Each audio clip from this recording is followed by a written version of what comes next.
What's up, you guys? Welcome back again to the series. So today we are going to be working on another concept and another trick, and this time we're going to be working on bee stings. The bee sting is a yo-yo trick that was created by Japanese player Shingo Terada. Shingo is one of the pioneers of 5A and has created multiple other 5A tricks that we still use to this day and have laid foundation work for a lot of the modern tricks of today as well. This trick is definitely one of the top 5 tricks I recommend learning early on, as it will help you greatly when you start delving into more advanced tricks down the road. With that said, here's how the trick looks like.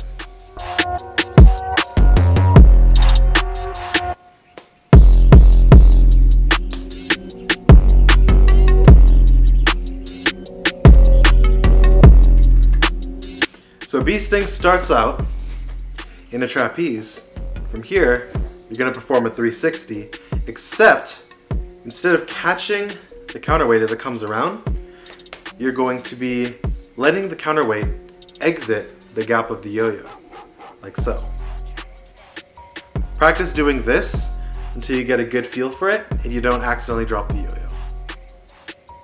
Something to keep in mind here is you want to make sure that your free hand stays close to the yo-yo.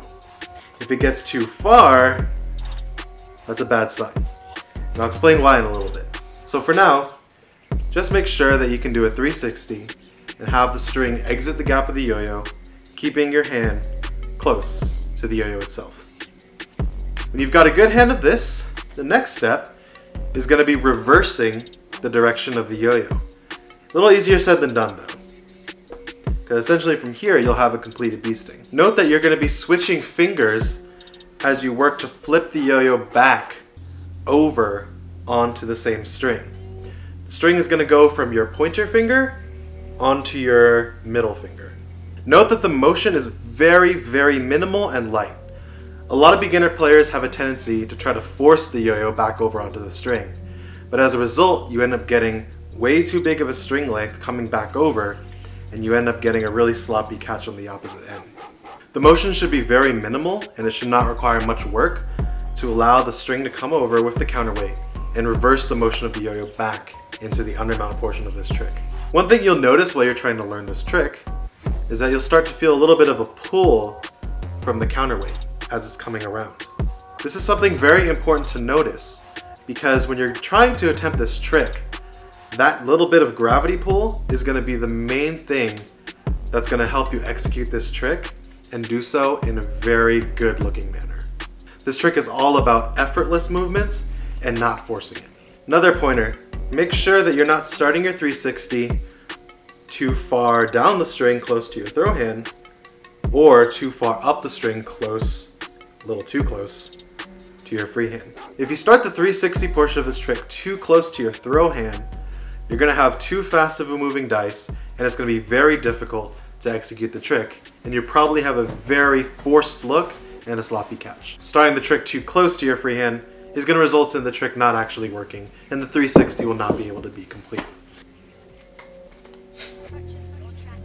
Another thing to keep in mind is hand placement. So the point of which all this trick should be happening is not actually in front of your body. It's a little bit off to the free hand side of your body, over here. Trying to execute this trick too centered in the center of your frame, basically here, is going to result in the trick not really working out. To help get the effortless look of it, as well as make it easier on yourself, keep in mind that you want to have everything shifted off stance a little bit.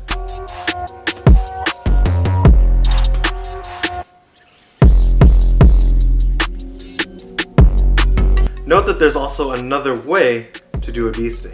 There's a hard landing bee sting and a soft landing bee sting.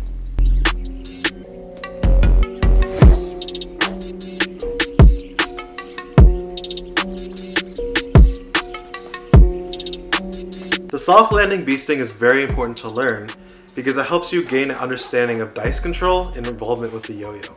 The way this trick works is that as soon as you feel the yo-yo hit the undermount portion of the string, you're going to immediately bring the motion of the yo-yo back towards yourself and reverse the motion that you just did. Comes over, hits, comes back. Over, hits, comes back. Over, hits, comes back. Just like that. This variation takes a lot of practice to grasp, but it also opens the doors for a lot of other bee sting variations.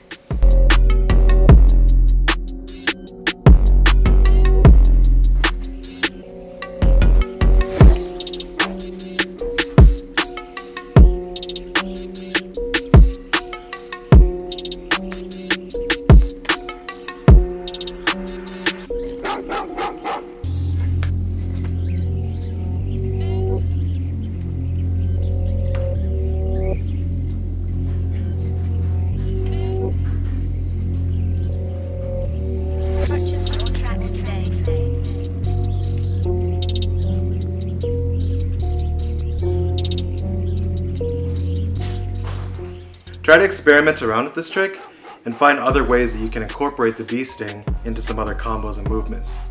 Make sure to drill this trick often, as the principles that you'll learn from doing this trick are some of the most valuable principles that you can learn.